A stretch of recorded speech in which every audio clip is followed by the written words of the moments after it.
State gómìnà Kwara State ṣé Nàìjíríà náà lẹ́rẹ̀ ṣì wà sí òfin Nàìjíríà náà ń lò ìjọ wo ni intimidation yìí nírú àwọn nǹkan yìí nírú àwọn ìwà wèrè báyìí tó fẹ́ dáwọ́ dúró nílẹ̀ Yorùbá bẹ́ẹ̀ sì ni gbogbo àwọn ọmọ Ìlọrin alágbàkọ̀ ńlá ni wọ́n gbogbo àwọn tó pe àwọn láàfáà yẹn àwọn àlọ́rin tẹ́wọ̀n tó pe àwọn láàfáà yẹn alágbàkọ̀ ńlá gidi ni ti mọ̀ wípé àwọn Ìlọrin Fúlàní òun ni gbogbo òun ní 98% àwọn tí ń bẹ nílọrin wọ́n sì ti gbàbọ̀dè fúnlọrin Ìlọrin tó jẹ́ kápítà àwọn gan-an development wọn ló wà mẹ́ wọ́n lù kojú nǹkan mi lọ kí nìdí nígbà tí ó sì nǹkan tó lè mú làákàyè wá fún wọn wọn ò develop nínú làákàyè wọn ò develop nínú education wọn ò develop nínú technology kí wọ́n ìran Yorùbá wuyì káàkiri àgbáyé ẹ má jà tójú àṣà mọ́lẹ̀ ńṣe ni ẹja gbéga ọmọ Yorùbá ni mí Odùduwà ni bàbá mi wọn ò jẹ́ fọwọ́ òsì ju èlé bàbá tó bí mi lọ́mọ. Ìràpadà ọmọ Yorùbá àtúbà wa gbọ́dọ̀ kú. ìbà Olódùmarè ìbà gbogbo adúnilọ mo ṣèbà ọmọdé mo ṣèbà gbàgbà mú kí gbogbo wa pátá nílé lókun lẹ́yìn òdì gbogbo tẹtún ti ń láǹfààní láti tún máa gbọ́ mi lórí ètò tá a pè ní Ìràpadà ọmọ Yorùbá àtúbà wa gbọ́dọ̀ kú mo kí wa ní kíkí tó lọ́lá jù wípé ẹ̀làbọ́rú ẹ̀làbọ́yì bọ́ ṣiṣẹ́ ṣàlàáfíà ní mo bá gbogbo wa ọmọọba Adéọlá Adéyẹyè Kijipa ọ̀rọ̀ òun náà ló kọ tèmi èmi amọ̀lẹ́mi lọmọ bíbí wọn nídùú Ọ̀ṣun wọn máa rúwọ́ oníbú ẹja Kike ọ̀kasà ní ilẹ̀ ẹbẹ̀ ọmọọba Àlùfọ̀n aláyémọrẹ ọmọ onílẹ̀ kẹyìn ọmọ onílẹ̀ kẹṣẹ́gi ẹ wo intimidation tí àwọn àǹfààní yìí tí wọ́n gbé lọ bá ìyá Ọ̀ṣun ìjọ wo ni intimidation yìí nírú àwọn nǹkan yìí nírú àwọn ìwà wèrè báyìí tó fẹ́ dáwọ́ dúró nílẹ̀ Yorùbá tó bá ṣe pé wọ́n níṣẹ́ ni tí wọ́n níṣẹ́ tí wọ́n ń ṣe wọ́n gbéra láàárọ̀ kùtùkùtù àbọ̀sán ni wọ́n gbéra wọ́n làwọn lọ bẹ́ẹ̀ nìkan pé wọ́n ní í ṣẹbọ ìyá Ọ̀ṣun tí wọ́n lọ báyìí mo láìkẹ́ fún kankan pé òun náà kò túra lẹ̀ fún wọn kò jẹ́ kí wọ́n intimidate òun kò jẹ́ kí wọ́n kọ̀ òun láyà jẹ ṣùgbọ́n tí gbogbo ọmọ káàrọ̀ òjíire tá a bá dìde ká mọ̀ tá à ń ṣe ká dìde ká gbára wa sílẹ̀ lọ́wọ́ àwọn Fúlàní tá ń pera wọn ní Yorùbá wọ̀nyí àdánwò tí ń bẹ lẹ́yìn ó ju táfojú rí lọ yìí ó ju táfojú wì lọ yìí gbogbo ẹ̀yin ọmọ Yorùbá ẹ̀yin ọmọ káàrọ̀ òjíire tẹ́ ń bẹ ní Ìlọrin tó jẹ́ pé ọmọ ọkọ Yorùbá ní gbogbo yín pátápátá ẹ dìde ẹ̀yin lẹ nílùú yín ẹ̀yin lẹ nílùú yín ẹ má jẹ́ wọ́n gbàlú ẹ̀yin lọ́wọ́ torí pé a ti mọ̀ wípé àwọn Ìlọrin Fúlàní òun ni gbogbo òun ní 98% àwọn tí ń bẹ nílọrin wọ́n sì ti gbàbọ̀dè fún Ìlọrin already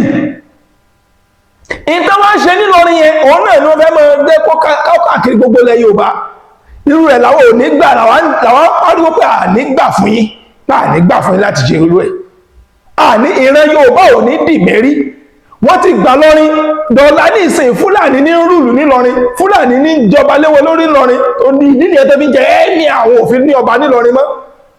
kò sí tí ń jẹ́ ọba lọ́rin àwọn Yorùbá mẹ́kàn fọwọ́ ọba ìlú Ìlọrin ẹ́mí àwọn ni wọ́n ń jẹ nílọrin torí irú bẹ́ẹ̀ onírú àwọn èyí náà fi gbójú bóyá tí wọ́n fi lọ bá ẹni ẹlẹ́ni nílé náà ni agbọ́kọ́ wọn ni ẹnìkan wọ́n ń ṣẹbọ bì èyí náà gbọ́rọ̀ rùn wọ́n gbọ́ pé wọ́n ń ṣẹbọ níbẹ̀ wọ́n wá kóra wọn gbọ́ àwọn jẹ̀mọ́ mọ́sáàsì wá kóra wọn lẹ́sẹ̀ wọ́n kó ó mọ̀ ṣe o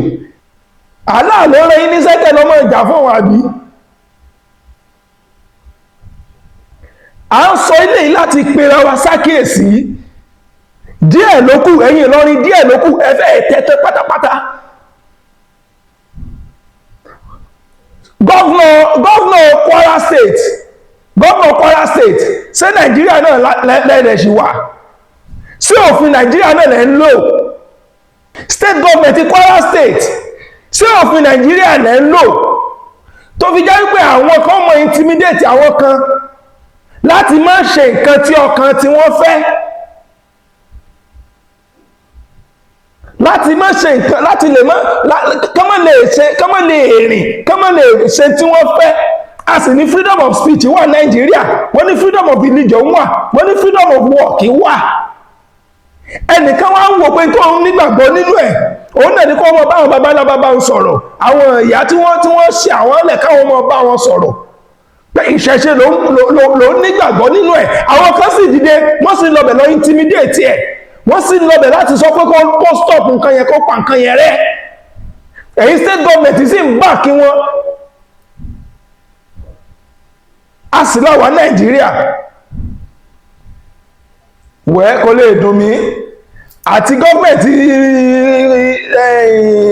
Kwara State ní, àti gọ́ọ̀nà wọn, àti ọba ìlú Ìlọrin ní, àti kìnnìkan ní, àti emir Ìlọrin, àti gọ́ọ̀nà Kwara, àti gbogbo àwọn tó wà ń bẹ̀, 90% gbogbo àwọn tó wà ní House of Assembly wọn ní Kwara State, Fúlàní gbogbo wọn. Kí wàá lè fẹ́ kó ṣẹlẹ̀? À ń pe federal government tó bá ṣe pé lóòótọ́ ó ní pé òfin Nàìjíríà ó là ń lò, pé freedom of speech wà, freedom of religion wà,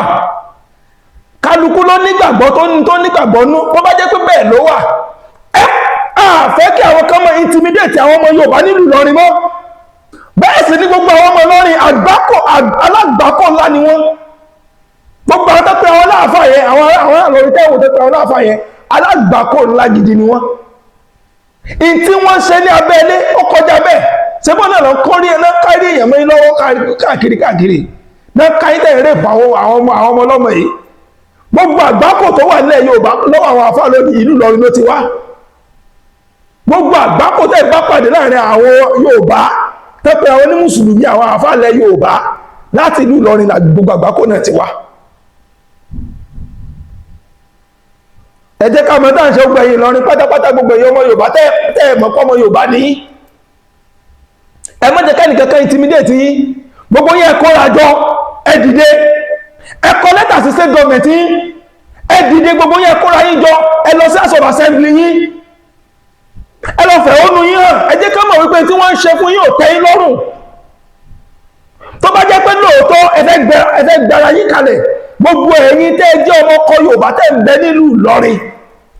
wọ́n pàjù lọ gbogbo ẹ̀yin oníṣẹ̀ṣe, gbogbo ẹ̀yin tó jẹ́ wípé ẹ̀yin ṣe mùsùlùmí tẹ́ ń bẹ nílùú Ìlọrin, ẹ kóra yín jọ, ẹ kọ lẹ́tà sí state government, ẹ kóra yín jọ, ẹ lọ sí House of Assembly, ẹ lọ fẹ̀hónú yín hàn. Let them know. Ẹ jẹ́ ká mọ̀ wípé ó ti sú yín, gbogbo intimidation yẹn ti sú yín. Ẹ gbára yín kalẹ̀, ẹnìkan ò ní wá gbà yín kalẹ̀, ẹ̀yin lẹ lè gbára yín kalẹ̀ lọ́wọ́ gbogbo àwọn intimidation rọ yìí, lọ́wọ́ gbogbo àwọn intimidation yìí, ẹ̀yin lẹ lè gbára yín kalẹ̀, ẹnìkan ò ní kí kìnnìkan tó ṣe kìnnìkan ẹlẹ́rù ti kọ́kọ́ gbéná níbi tó wúwo. Ẹ̀yin lẹ́ẹ̀ sọ fún ọ pé kò tẹ́yìn lọ́rùn, ẹ̀fẹ́ ẹgbàra yín kalẹ̀ lọ́wọ́ àwọn pípù yìí. Tí ẹ bá fẹ́ ní ìlọsíwájú, ẹ wò lọ́rin náà sọ sí development wo ló wà ní Kwara State, ẹ lọ gbogbo ìlú tó wà ní Kwara State. Ìlọrin tó jẹ́ capital àwọn gan development wo ló wà ńbẹ̀, wọ́n lù kojú nǹkan míì lọ. Kí nìdí? Nígbà tí ó sì nǹkan tó lè mú làákàyè wá fún wọn, wọn ò develop nínú làákàyè, wọn ò develop nínú education, wọn ò develop nínú technology. Kí wá ló kù? Kò sí nǹkan náà àfi ṣìnà ti bá ayé wọn jẹ́. Mẹ́lọ náà ń wí onítìjú mi. Gbogbo ẹ̀yin Yorùbá tẹ́ wà lùlọ ní tẹ́mọ̀ kọ́bọ̀kọ́ Yorùbá ní gbogbo ẹ̀yin ní Àfọ̀njá gbogbo káàkiri ẹ pera yín jọ, ẹ fúnra yín làákàyè, ẹ pera yín jọ, ẹ ṣe the needful. Tẹ́ bá gbéra yín jọ, irú àwa yóò rẹ̀, àwa náà dúró tì yín. Àwa náà dúró tì yín. Wọ́n ní àlejò kì í máa di ẹdúdú nú ọbẹ̀ tí ò bá lọ́wọ́ onílé nú. Àlejò tí ò bá mọ lẹ́tẹ̀ tó bá kọ̀wọ́ ló nílùú tó á ní mo fẹ́ tẹ̀ kí ní kí wọ́n ló nílùú ẹni àwọ̀ wọ́n júwe ibi títí ń bọ̀ wá fún tó tẹ́yìn tẹ́ ìwà bẹ̀ ò bá lè dìde tẹ́ lè gbéra yín níjà àwa tá wà ń ta táà sọ ọmọ bẹ̀ yẹn à lè wá bá yín àfi kẹ́yìn fún ara yín kọ́kọ́